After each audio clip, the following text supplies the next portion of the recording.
প্রধান নির্বাচন কমিশনার এবং কমিশনার বৃন্দ, আপনাদের এই প্রস্তাবগুলো দেখে আমি আসি নাই। একটা সংলাপ হবে, আলোচনা হবে। প্রথম আমি কয়েকজন সাংবাদিকদের কাছ থেকে টেলিফোনে জানতে পেরেছিলাম যে আমরা যাচ্ছি কি যাচ্ছি না।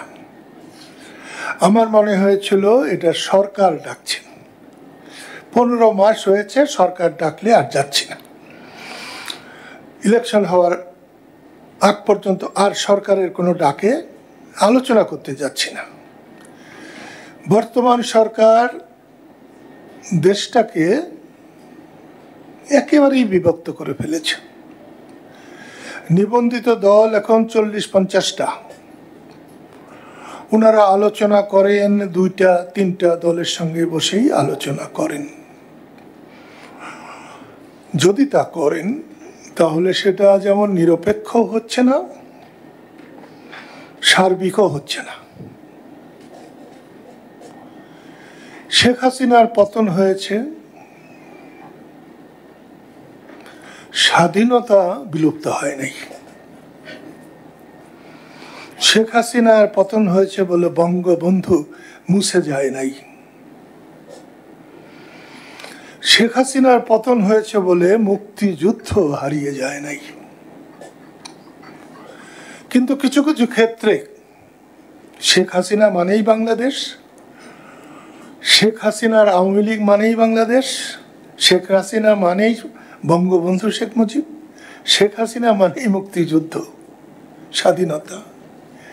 জয় বাংলা বলে যে দেশকে আমরা স্বাধীন করেছি, আপনার জয় বাংলা পছন্দ না হতে পারে, কিন্তু সেই জয় বাংলা বলার জন্য আপনি জেলখানায় নেবেন, ভাবিকালের ইতিহাসের কাছে কি জবাব দেবেন? জবাব নাই। আমি সেই জন্য আজকে আপনাদের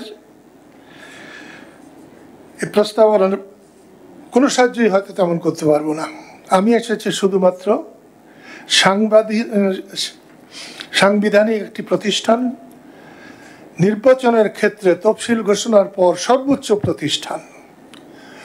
আপনারা কি মনে করবেন আমি জানি না, কিন্তু আমি মনে করি নির্বাচনী তফসিল ঘোষণার পর নির্বাচন কমিশন হচ্ছে রাষ্ট্রের সরকারেরও উপরে, এবং নির্বাচন কমিশনের সমস্ত কথা সরকার শুধু পালন করবে, সরকার কিচ্ছু বলতে পারবে না। রাষ্ট্র নির্বাচন কমিশনের কথা শুনবে। নির্বাচন কমিশনের বাইরে ওই কদিন কারো কোনো কর্তৃত্ব নেতৃত্ব থাকার কথা না। অতীতেও ছিল না, কিন্তু অতীতে তা হয় নাই। অতীতে খুবই খারাপ হয়েছে। নির্বাচন কমিশন গত সরকারের একেবারে তল্পি বাহক বলাও ভুল হবে, হয়তো আরো কিছু নিম্ন শব্দ থাকলে সেটা ব্যবহার করা যায়। আমি ওই ধরনের শব্দ জানি না, কারণ আমি লেখাপড়ায় খুব কাঁচা ছিলাম। ছেলেবেলায় একদম লেখাপড়া করি নাই। বঙ্গবন্ধু নিহত না হলে, নির্বাসিত জীবন যাপন না করলে আমি আজকে আপনাদের সামনেও কথা বলতে পারতাম না। কারো সামনে কথা বলার জন্য যে যোগ্যতা অর্জন করতে হয় সেটাও আমার ছিল না। এইখানে প্রথমই করেছে, ওদেরকে আমি খুব ভালোবাসি। ওনার সেক্রেটারি মোস্তফা আমি খুব ভালোবাসি। এই জাসদের যিনি বক্তৃতা করলেন আমি খুবই সম্মান করি। খেলাফত আন্দোলন, তাদের মিটিংয়ে আমি অনেকবার গেছি। খেলাফতে বাংলাদেশ বোধ হয় ইসলামী আন্দোলন বাংলাদেশের নানান মিটিংয়ে গেছি, ওনাদের অফিসে গেছি, ওনাদের প্রতিবাদ সভাতে গেছি। ওনাদের যিনি আমির, তাকে আমার খুব ভালো লাগে, খুব পছন্দ হয় আমার। খেলাফতে মজলিস বাংলাদেশ, ওনারা নতুন হয়েছেন, অতটাই হয় নাই, যোগাযোগ হয় নাই, কিন্তু ইসলামী ভাবাপন্ন অধিকাংশ লোকের সঙ্গে আমার ওঠা বসা আছে, যোগাযোগ আছে। আমি তাদেরকে সম্মান করি, ভালোবাসি। আমি জামাত ইসলামকেও সম্মান করতাম, ভালোবাসতাম।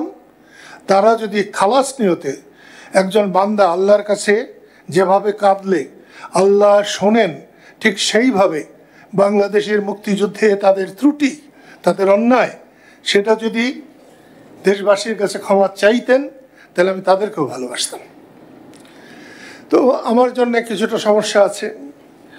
আমি আগে খুব মিথ্যা কথা বলতাম, ছোটবেলায় খুবই মিথ্যা বলতাম, এবং মিথ্যা যারা সৃষ্টি করেছে তারাও হয়তো আমার কাছে মিথ্যা বলতে গিয়ে হেরে যেত। আমি যত বড় হয়েছি, বয়স হয়েছে, মিথ্যা আমার কাছে সব থেকে ঘৃণার বিষয় হয়েছে। আমাকে আপনারা ইচ্ছা করলে যে কেউ আমাকে খুন করতে পারেন, আমি কোনো বাধাই দেব না, কিন্তু আমাকে দিয়ে মিথ্যা বলাতে পারবেন না দেহে প্রাণ থাকতে। আমার মন যা বলে, হৃদয় যা বলে, তার বাইরে আমি যাই না। আজকেও আপনাদের যেটা আমি বলতে এসেছি, গত নির্বাচনে আমি দাঁড়িয়েছিলাম, 24-এর যে নির্বাচন হয়েছে সেই নির্বাচনে আমি দাঁড়িয়েছিলাম। আমার একজন সহকর্মী, তার ছেলে, তার বিয়ের সময় আমি তাকে দেখেছি, তার ছেলে আমার গাড়িতে উঠে যখন সামনে থাকতো, বসতো, মামা মামা সামনে গাথা। গ্রামের রাস্তা কোথায় কোথায় গর্ত আছে ও জানে, ওর এলাকায়। সে কিন্তু নির্বাচনে দাঁড়িয়ে গত 24-এ জিতেছে। আমি খুশি হয়েছি। এই জন্য খুশি হয়েছি যে এই যে আল্লাহ যে পরিবর্তন এনে দিয়েছেন, আমি কিন্তু মনে করি না এই পরিবর্তন জামাত এনেছে, বিএনপি এনেছে, বা এই যে এখন যে কি নাম এনসিপি করেছে ওরা এনেছে, আমি এটা মনে করি না। আল্লাহ যতটা অসন্তুষ্ট হলে আল্লাহ কোনো শাসককে তার গদি থেকে সরিয়ে দেন, তা পরিপূর্ণভাবে আমার বোন শেখ হাসিনা করেছেন। তার জন্য আল্লাহর তরফ থেকে গজবের কারণেই তিনি তার ক্ষমতা হারিয়েছেন। যতগুলো মানুষ 5 তারিখে বেরিয়েছিল, আমার টাঙ্গাইল শহরে বাড়ি, আমার বাড়ির পাশের রাস্তায় যে মানুষ আমি দেখেছি, টাঙ্গাইল শহরে 72-এর পরে বঙ্গবন্ধুকে যেদিন আমি অস্ত্র দিয়েছিলাম, তার আগে এবং পরে, এই 24-এর জুলাই আন্দোলনের আগে কোনো দিন অত মানুষ হয় নাই।